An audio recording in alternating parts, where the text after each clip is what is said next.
Hello and welcome to another great session of BizTalks. And yes, we have yet another coach, but this one is unique as every single one of them is.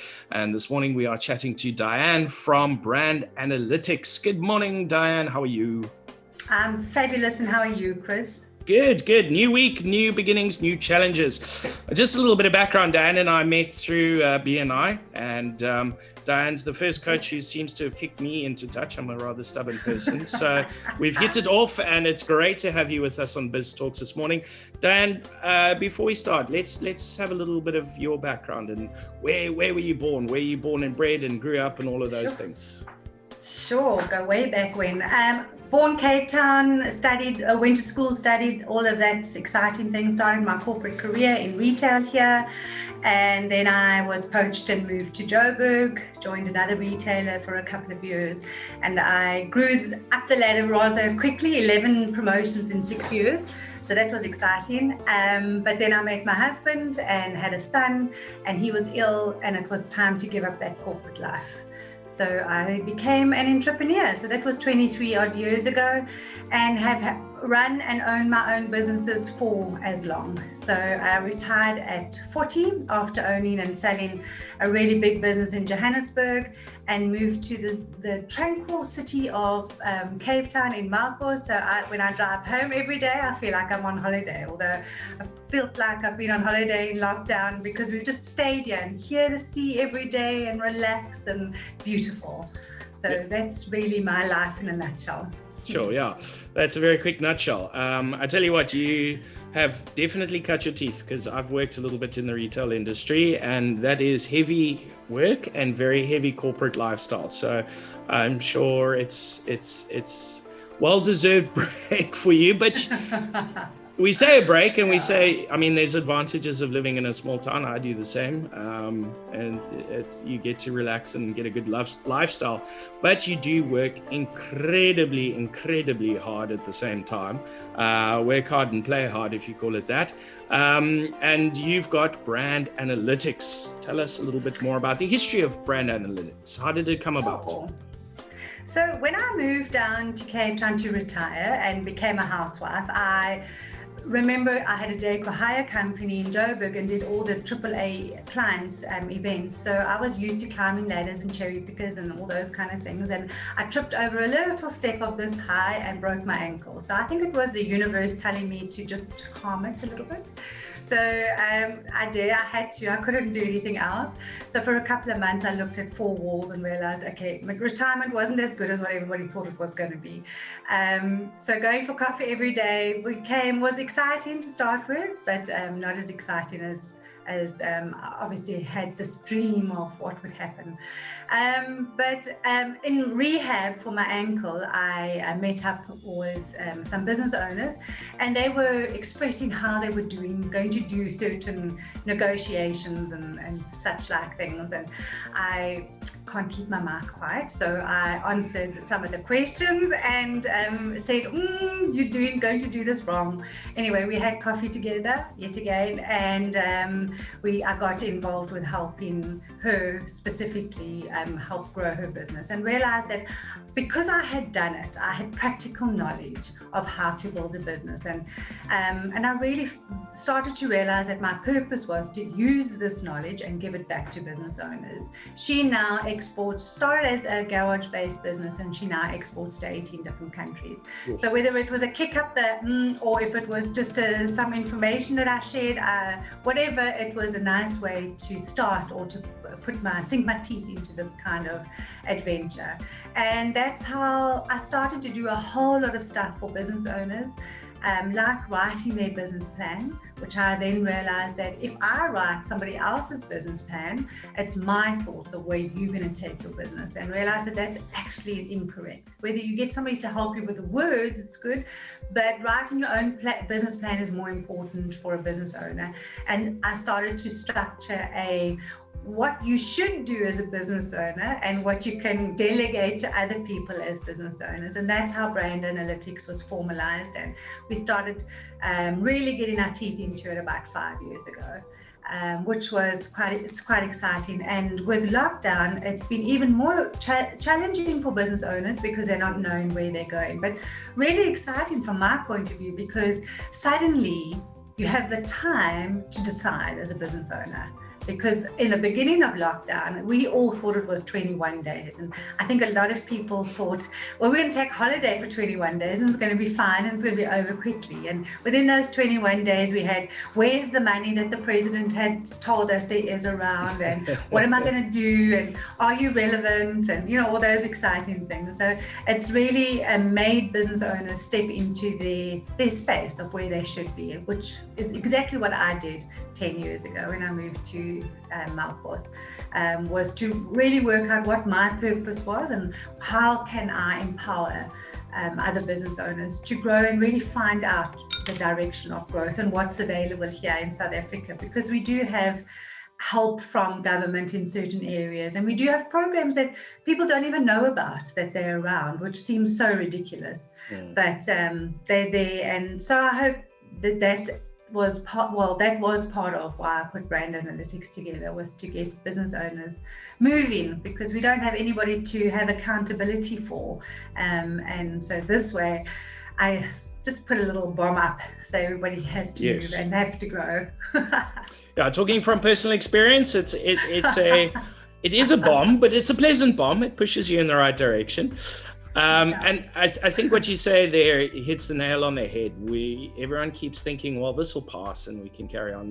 The reality of things is things are going to be very different moving forward. We all know this. We've talked about it the entire year. So let's actually internalize that and start doing something about it. And even into 2021, everything's going to change and how you approach business and do business moving forward, from the smallest entrepreneur all the way through to big corporates. It's a whole new world, and I definitely agree. There is a massive need for guidance on growth, where to go, how to adapt, and to embrace change, really. And I'm guessing, so if from what I've heard, what you've explained so far, that's pretty much exactly what brand analytics does.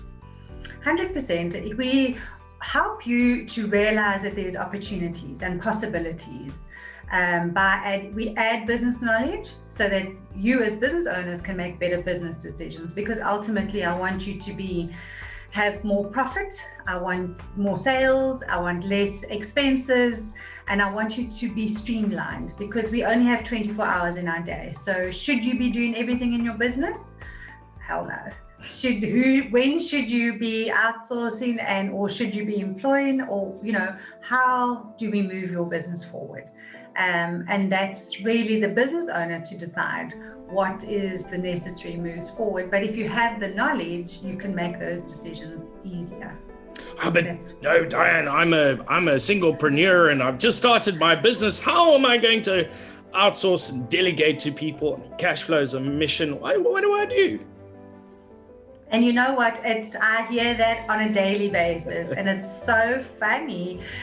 We tend to look at our expenses from like electricity and water as an expense, but we forget that each hour costs money.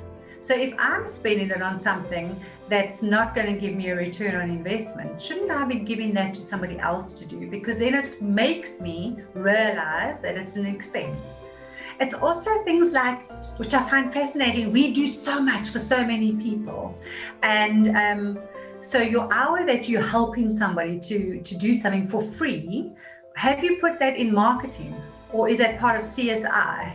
Have you budgeted it somewhere? Because we don't do that. So by the time you're finished in a week and you haven't achieved the budgets that you're supposed to have achieved, suddenly you're like, but my business is not working. Well, no, it's not, because you're not charging anybody anything. So, you know, it's those kind of wake-up calls that we need every now and again too. Yeah, no, definitely. Been there, done that, bought that t-shirt. And you end the week. It's one of those funny ones where you end the week and you sort of hit Friday and you're like, oh, I've worked hours and hours and hours this week. You look at your bank account and your turnover and you're just like, but I worked so hard and I've never achieved anything.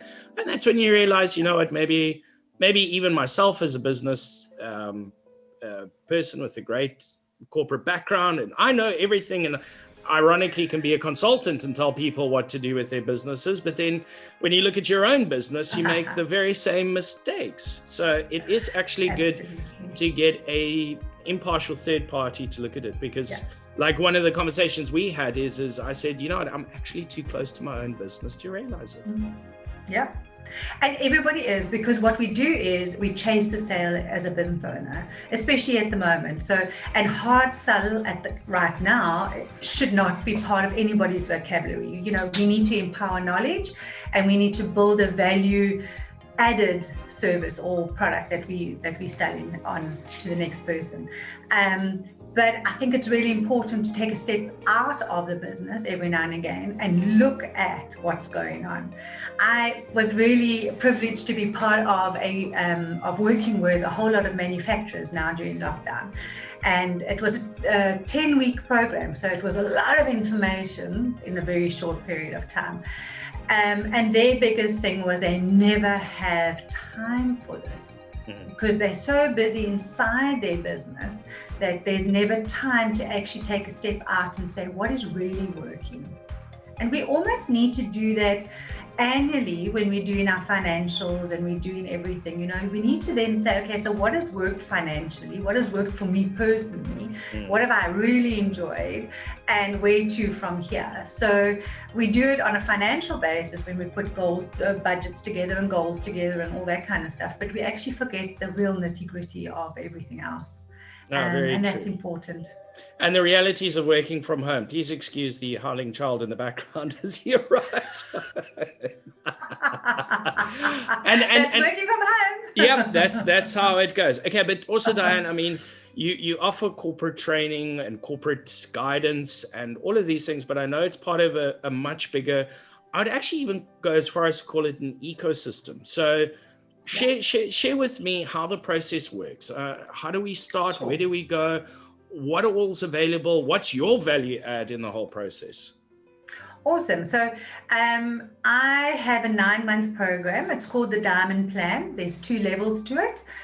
One for big business and one for small to medium business. And the reason why there's difference is because you need more information in certain areas the bigger your business gets, like BEE and that kind of thing. So the boot camp is for the smaller business owners, and then the Diamond Plan is for the bigger business owners. So we have a 9-month journey. I work 3 hours a month with a business owner. They get homework to do because most of the time the strategies are not in place. And what I want after the 9 months is that all the strategies are in place for you to be able to be funded or go look for finance if you're going to jump a level of growth. So that's the plan. It's my IP. I have trademarked it, the Diamond Plan. And during lockdown, I was able to spend some time and put it online. So we're about to launch the Diamond Academy. So what I've been doing with business owners, I'm now going to be able to put online, and they can go and do it for themselves. So it's their DIY, do it yourself moment. And then I also started the Diamond Den, which is also my IP and trademark. And that is for investors to link with business owners. So we know that a lot of businesses have needed money during lockdown, but we also have a whole lot of investors that want to invest in businesses, but they don't know how to find one another. So we've created a platform where we have investors and we get the businesses that are ready to pitch to the investors to link up and to actually do the pitch. So it's a really interesting growth process for business owners, because they all think that they're ready for finance or funding or for whatever, but actually when you start pitching and you could start getting those questions, you're not really ready yet. So it's a good space. So that's what I do. And we created an ecosystem for business owners where once a month we have a masterclass. I often bring in guest speakers that are experts in their space. And then once a month we have the Diamond Alchemy, where business owners help business owners. So it's quite an interesting invite that we send out. We always ask you to wear a certain color. We want you to have a smell, senses going. We want you to bring hot drinks and cold drinks and, all those kind of things beforehand. So we try and use all 5 senses before, so that you're really receptive to impart knowledge and to gain knowledge from the other business owners. And that's the ecosystem. Yeah, okay, great.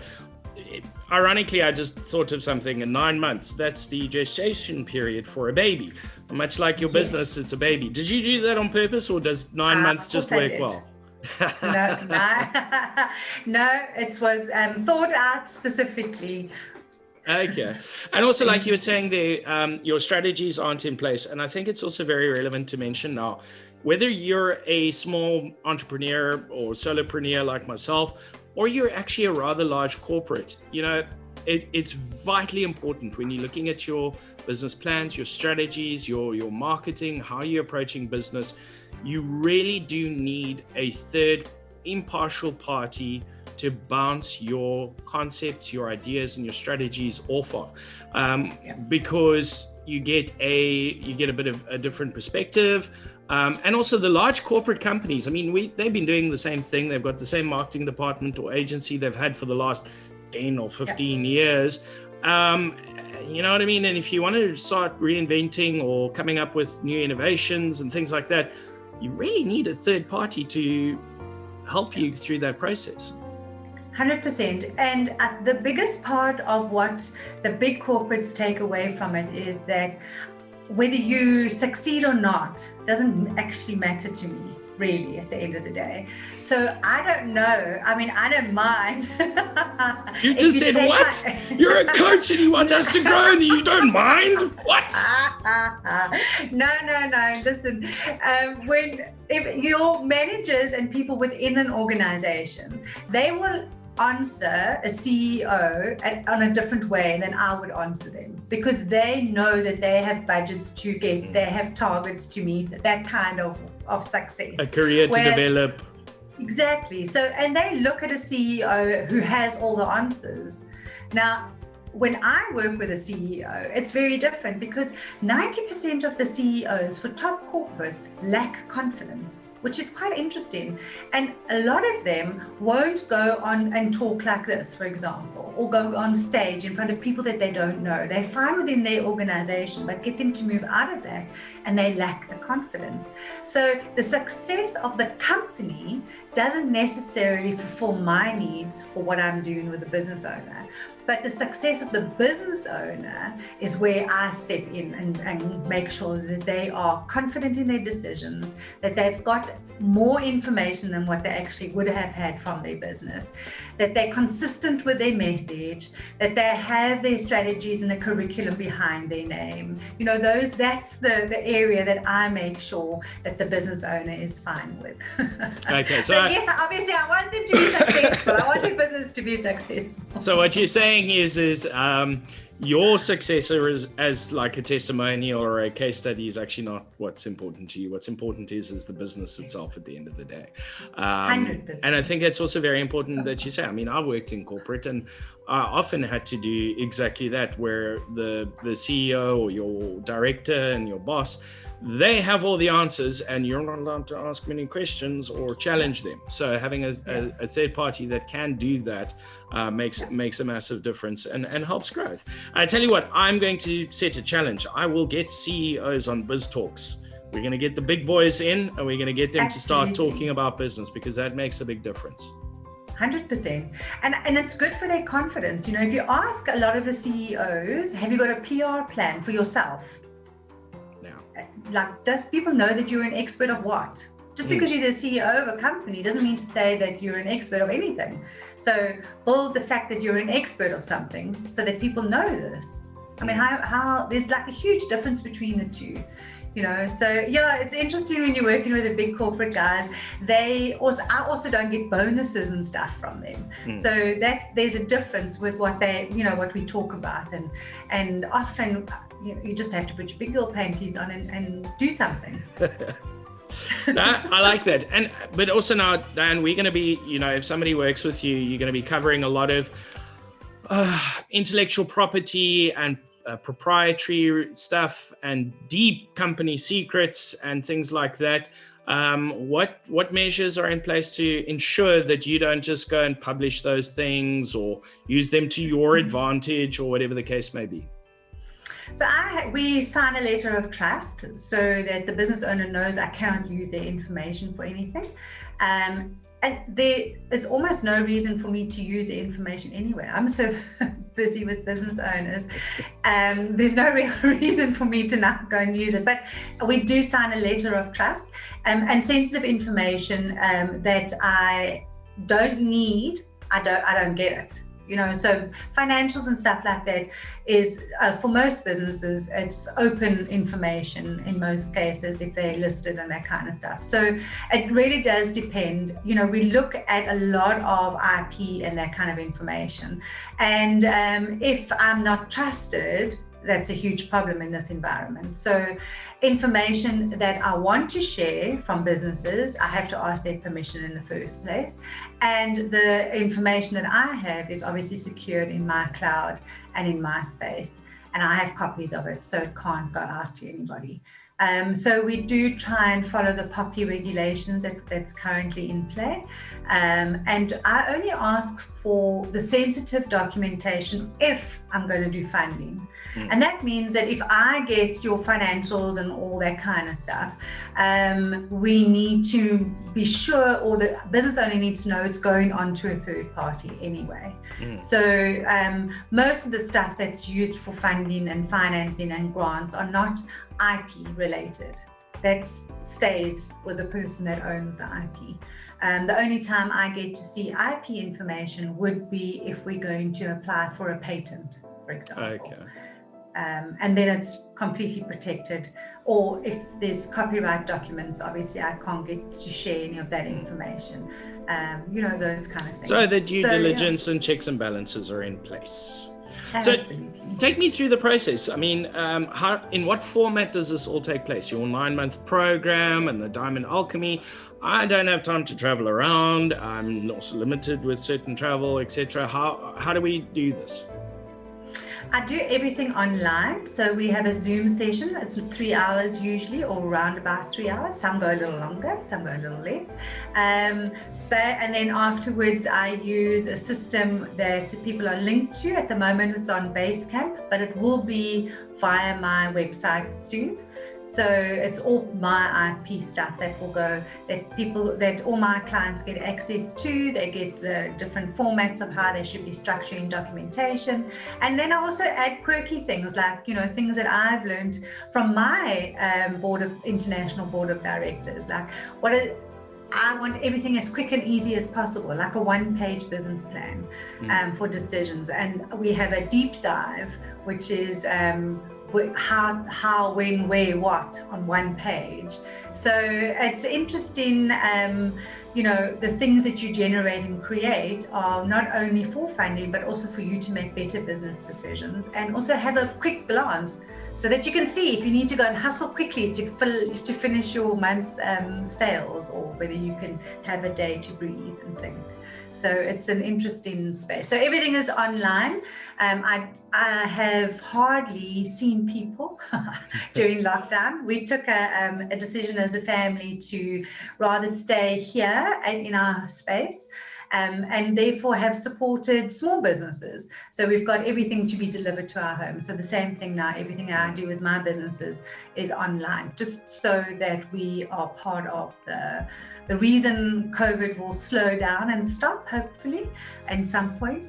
And also for Christmas, we've taken the decision that anything Christmas presents related will be either made or bought from small businesses. So it's quite an interesting space to play in, though, because there's a lot around. In fact, every hour, 11,000 new businesses are created in the world. So you need to step up and see what's there. Okay, great. So since everything's online, we do have an international audience, does that mean if I'm a company overseas and I want to work with you, are you only focused on South Africa, or can you provide services to companies all around the world? Absolutely. I work with companies in America, in Spain, in New Zealand, and in Australia at the moment, but my feelers are out all over the place. I've done a lot of speaking. I've been speaking in 4 continents during lockdown. So definitely we're getting out and about. So international. Okay. Yeah, that was going to be my next cheeky question, but you've answered it already. What experience do you have with international business? How would you know? But you've answered the question. Been there, done that, got the experience, so it's worthwhile. Absolutely. And I also launched a cosmetics brand in New York a number of years ago. So I've done the whole export thing. So from South Africa and imported obviously the raw ingredients. So that's also part of the practical parts of what we discuss when you work with me. Sure. Okay, so Diane, I'm interested. I want to contact you, go through the process. How does it work from beginning to end, and how do we contact you? Sure. Just drop me an email. I'll send you all the information. It's diane@brandanalytics.co.za. I have my website. I'm on LinkedIn or Facebook or Instagram. And otherwise, you can go to dianeboorman.com, which is my speaking platform, and drop me a mail there. Fantastic. Simple as that. Simple. And if I have questions or I want to vet you or ask firsthand, can we do that? Because everybody does that. Yeah, of course, absolutely. Drop me an email. We'll answer as many as we can. I do sit on the board for Orion organization. I am the chair for Small Business Development of Cape Chamber. So there's a lot of spaces that you can go and vet me and go and see if I am who I am. I tell you what, for somebody who's basically retired, you're quite a busy person. Streamline. Take Mondays off. You're lucky I'm on today. Oh, wow. Thank you. It's a privilege. Absolutely. And as a parting question, I want to ask one last thing. You know, it's a 9-month investment to spend time with you, 3 hours once a month, the homework, the diamond alchemy, and all the various different other areas of the ecosystem. I'm an incredibly busy person. And like you've just said, you got to be streamlined, you got to work smart with your time. Why would I take that then opportunity cost, which you mentioned at the beginning of the interview, to invest that time with you? What am I going to get from that? So what we try and do is add business knowledge to make better business decisions, to inspire, motivate, and educate you as a business owner. And everything that you do with the time that you're with me will be for growth. So there will be opportunities and possibilities that we will discover. There will be networking spaces. Obviously, my ecosystem is huge. I play with a lot of stakeholders, so Western Cape government, national government, right? I've sat in Parliament, so there's a lot of areas that the business owner doesn't get the opportunity to go to, which obviously I put myself in that space and find as many possibilities that I can. I also know a lot of the pitfalls, so that would be the areas that I would be guiding the business owner with. So the business owner needs to be either not understanding where they're moving their business forward, or wanting to become refocused and realize that they are actually relevant for right now, because that's a big area. A lot of people say they're failing at the moment, but they actually were failing before COVID. This is just a nice excuse. So it's now time to say that you're successful. 82% of my clients have grown and can say that they've had their best month ever during lockdown. And that's just because they are more focused in what they're doing. I must say, just as a small testimonial from my side, and this is not a paid promotion, I can assure you that much. Just in the short space of time that I've worked with Diane, and I'm also, at absolute capacity. So investing that time in the coaching and the homework and all of those things is just not an option for me. But in the very short couple weeks that we've even worked together, it's made a massive difference, not only in my business, but in myself and focused guidance. So that little bit of investment now in that time, the benefit completely outweighs. So that's just a testimony from my side. Oh, thank you so much. As we wrap up, any parting thoughts you would like to share with us? Sure. I think that every business owner needs some form of support. So I have an international board of directors, and they are the ones that pushes me out of my comfort zones. I think that every business owner should surround themselves with who they need. Like an athlete has 10 or 12 people that surround him and moving him in his direction for excellence. If a business owner is really serious, they need to surround themselves with the people that are going to get them to where they really want to go to, and not just have cheerleaders around them. So make sure that you're surrounded with people that can push you, because if you're sitting in a comfort zone, you're never going to be growing. Yeah, definitely. And find the right fit for the right person as well. 100%. Definitely. 100%. Diane, it's been an absolute pleasure. You and I can sit and chat for hours, so we might have to do a follow-up one of these. But thank you for giving us the opportunity to chat on BizTalks on your day off. I feel honored and much appreciated. Awesome. Thank you, Chris. It's been super.